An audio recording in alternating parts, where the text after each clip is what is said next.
Magandang tanghali na naman. Magluluto tayo ng ating uulamin. Marami yung iluluto natin kasi pang dinner din yung iba. Tsaka baon namin sa work. So magluluto tayo habang nagbabantay tayo ng makulit na bata. So ayan yung ating lulutuin ngayon. Masarap pa. Gulay-gulay tayo at tayo'y tumataba na ng bongga.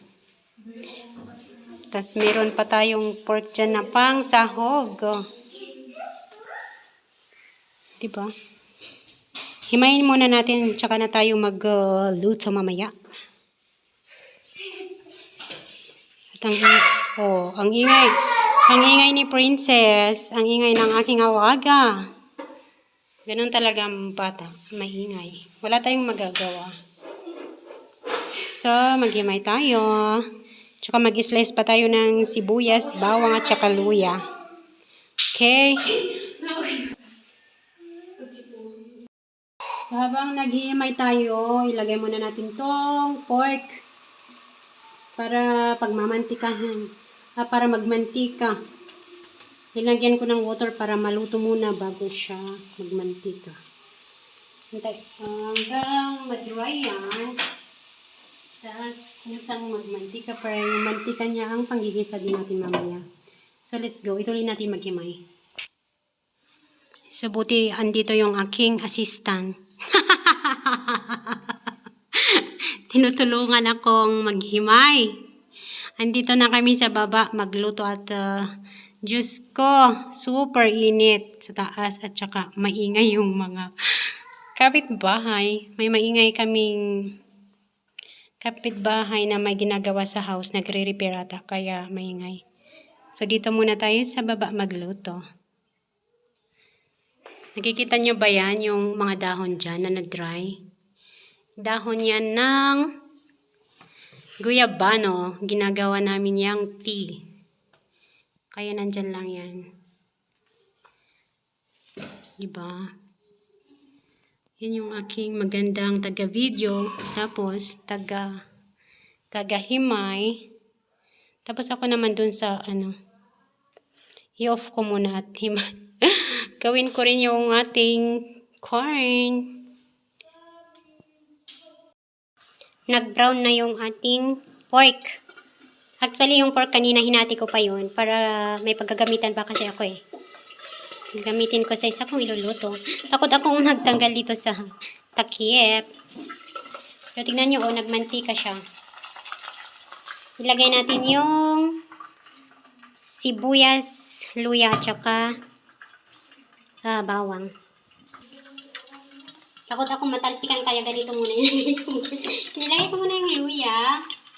Tapos, sasan yung sibuyas natin. Here. Ganito ko ilagay kasi takot akong matalsikan eh. Pumuputok yung ating pork. Ganito muna. Tapos, pati na yung bawang ilagay natin para sabay-sabay. Tapos, takpan. Mekos-mekos natin. Hindi na siya tumatalsik kasi nalagyan ng sibuyas, bawang, at luya.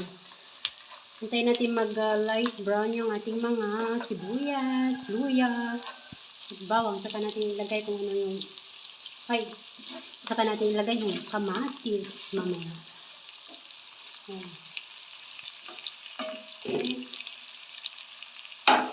Ganyan muna. Maglagay tayo ng garlic. Ganyan. Ang hilig ko maglagay ng mga ganito. Spices. Tapos, sasaan yung ating chili. Diba? Mahilig ako maglagay ng mga ganyan.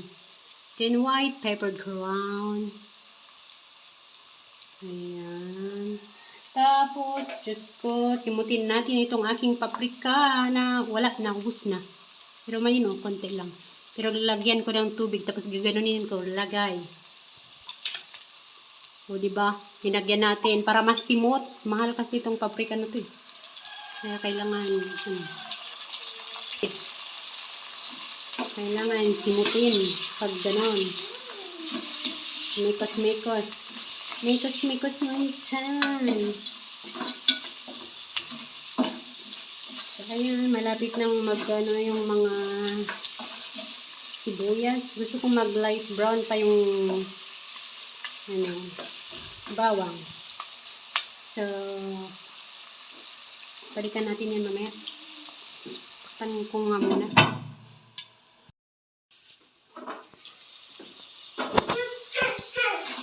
Diba may maingay na bata. Ayan. Okay na yun. Nagisa-gisa na kayo. Ilagay natin ang ating tomato.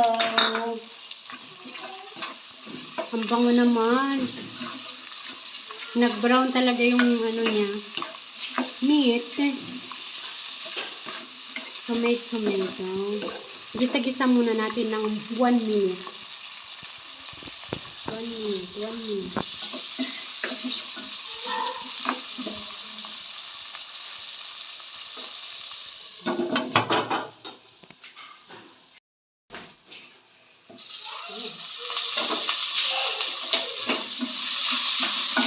Ayan, pwede natin ilagay yung ating yellow corn.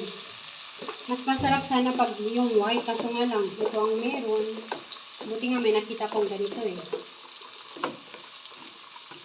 Namiss ko yung sa probinsya namin, marami ganito.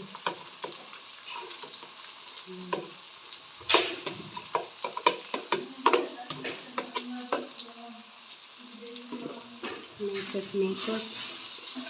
Tapos, haluan natin to ng ano, patani. Kasi meron pa ako natirang patani, optional yun. Kung gusto nyong lagyan o hindi. Pero ako lagyan ko kasi meron pa akong natira sa ref. So, ihahalo ko na dito.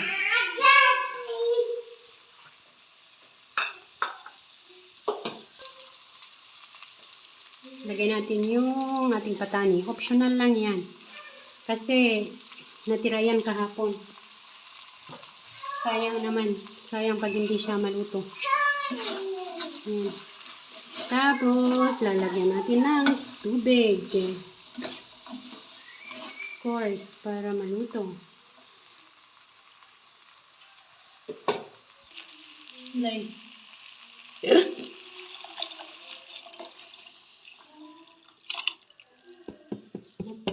nag-play ang ating bata, ang ating halaga. Kaya tayo ay magluluto dito ng ulam. Look. Diba? Sinong nag-uulam ng ganito? Sarap-sarap kaya nito. Diba? Tapan natin at antayin natin kumulo at maluto. Tsaka natin ilagay yung mga ating dahon. Okay? Balikan natin ito mamaya. Check natin kasi pas lalo mo yes. Wow. Diba? Meron na tayong pang lunch, dinner, bahon. O, diba? So, habang inaantay natin tong maluto, magprito tayo ng galunggong. Kasi, bagay yan na may pritong isda.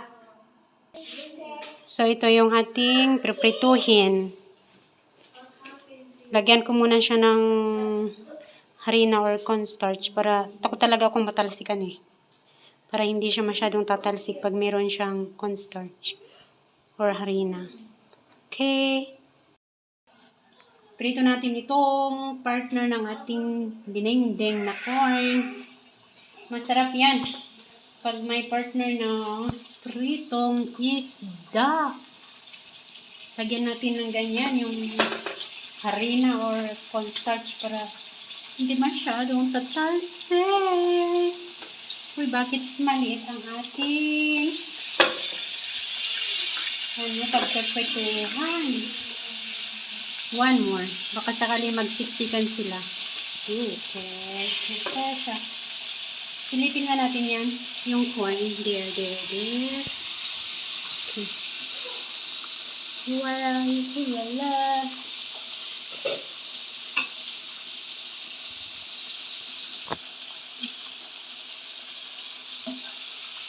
May harina pa yung kamay ko. Di ba, hindi naman yan dumi. Hari naman. Harina. Don't worry. Tikpan natin.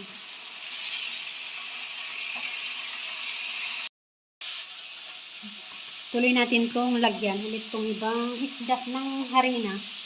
Ang nilagay ko lang dito ay cornstarch, harina, salt, yun lang. Diba?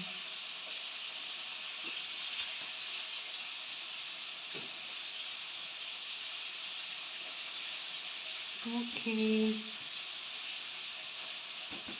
Para ready may prito ulit mamaya. Yan. Pwede na yan. So, baliktarin natin. Marami pa tayong ipiprito ko. Diba? Ako lang ba yung magluluto tapos pang 2 araw na? Diba? Pang 2 araw na ulam to. Akin nga yung aking pangbaliktad chen-chen.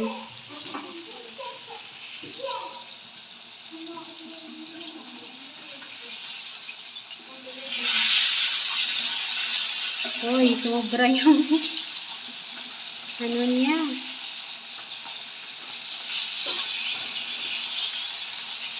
Buntot niya. Mahaba yung buntot niya. Ayan. Ayan po ang ating isda. Pero bakit kulang po ang ating kawali? Malikit lang. Okay lang yan.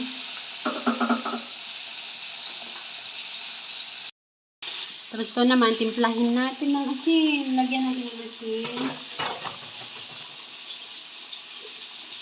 Huwag natin lagyan ng magic syrup kay masarap na yan. Masarap yung corn. So, no need. No need ng magic syrup.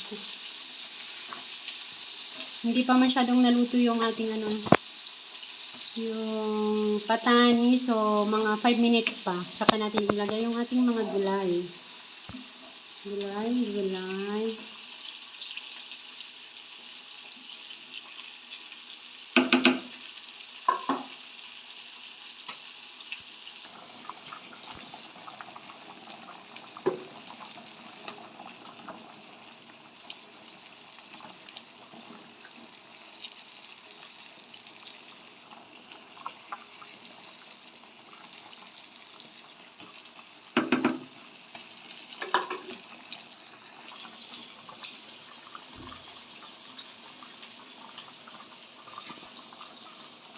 Tapan natin mga 3 minutes pa. Saka natin ilagay yung gulay.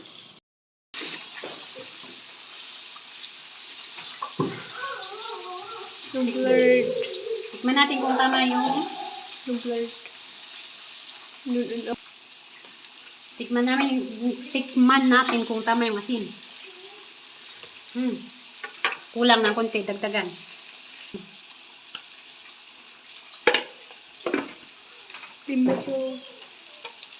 Then, mekos-mekos mo insan. Ilagay natin ang bulaklak ng aking puso.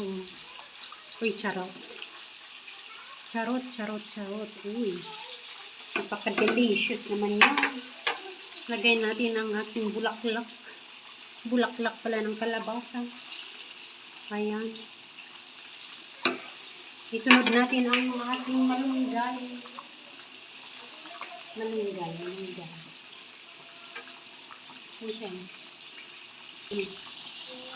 Mikos natin. Tapos isunod natin yung ampalaya ng buhay ko. Diba? May ampalaya din sa buhay ko eh. Nasaan na yun? Wait lang. At ito naman ang ampalaya ng buhay ko. Pag may bulaklak ng buhay ko, ay may ampalaya rin. Charot. Diba? Pag kulo yan, ng mga 2 minutes, luto na. Or 1 minute. Tansyahin nyo na. Depende sa inyong panglasa. Kung gusto nyo ng overcook na gulay or half cook, it's depend. Pero gusto ko half cook. Ayan, pagka mag-boil-boil, takpan natin ng mga 1 minute. Kunat lumukog. 1 minute, 1 minute. So guys, luto na ang ating gulay. Ayan, luto na. Yung isda lang ang antayin natin para kumain na tayo ng lunch. Look at that. Super delicious. Diba? So, yan. Antayin natin yung gulay. Ay, yung isda. Malapit na rin maluto. Ayan, maluto. Ay, malapit na yung ating isda. At gutom na ako. Ito pa. Prito pa natin yan bago kakain. Ang kalat ang kalat ng harina. Never mind. We clean that later. Diba?